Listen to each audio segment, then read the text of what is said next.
Hi, this is Pooja and welcome to Food Without Borders. Today I'm going to show you how to make, I might call them the best oatmeal raisin cookies that are gluten-free. I've been working on this recipe for a month and oh my gosh, they've turned out amazing and I had to share this with you guys. So let's get started. All right folks, before I start, apparently it means a lot to YouTube if you like this video and if you subscribe to my channel, which only validates what I do and I really enjoy doing this.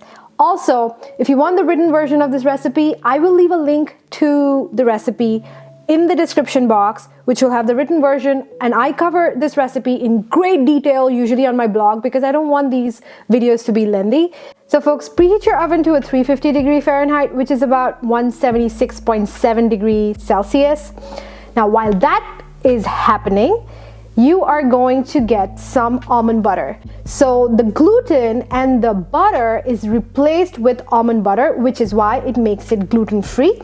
To this, I am going to add egg and some maple syrup. Now I'm using maple syrup. You can use honey, you can use agave, you can use regular sugar. I just don't eat a lot of processed sugar in general. That's what I do and I've been doing it for the past 2 years. So I try replacing processed sugar with anything that is naturally derived. Now I'm gonna mix this whole thing together. So folks, you can use a whisk or a handheld mixer, but I wanna show you how simple these are. So you can use a fork, I'm using a spatula.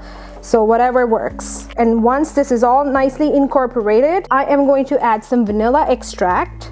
And these are the aromatics here, ground cinnamon. And you can skip the cinnamon if you don't care for it. I love the flavor of cinnamon, so I am going to stick to that. Give this a mix. And since these are oatmeal cookies, here I have some quick oats.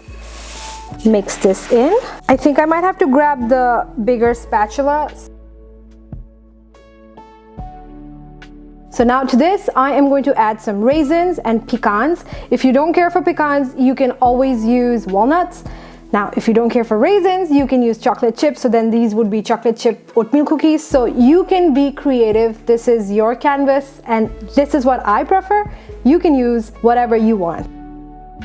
And now our last ingredient here will be some kosher salt. Now what kosher salt is, for those of you who don't know, it's just a coarser salt and that just gives it another dimension because every time you get a bite, you get a taste of the kosher salt and it's salty and sweet. It's just perfect. I'm going to mix this all together. I let this sit for 5 minutes and that's only because I want the oatmeal to absorb all the flavors. You don't really have to do it.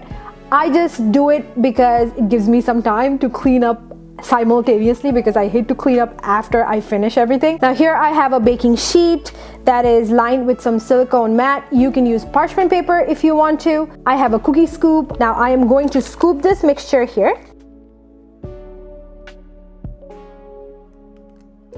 Dump it here, and with the back of the cookie scoop, you just have to press it. You could do this with your hand. You could grab, turn it into a ball, put it down here.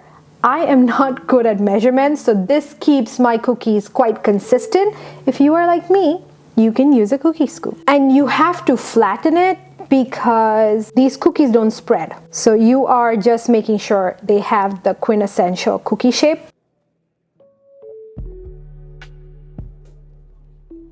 Okay, these are all set to hit the oven and I'm gonna let them bake for about 15 minutes and then I am going to let them sit on the counter to cool off on a cooling rack for another 10 minutes.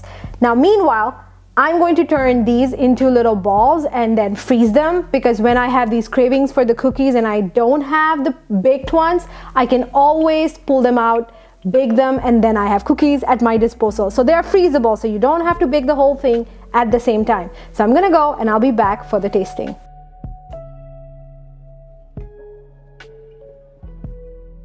I'm really excited. Look at them. Oh my gosh, so gorgeous. And it's kind of chewy on the inside. Look at the raisins, guys. And that's why I add less sugar to the recipe or maple sugar or any kind of sweetener because I want the sweetness to come from the dry fruit too.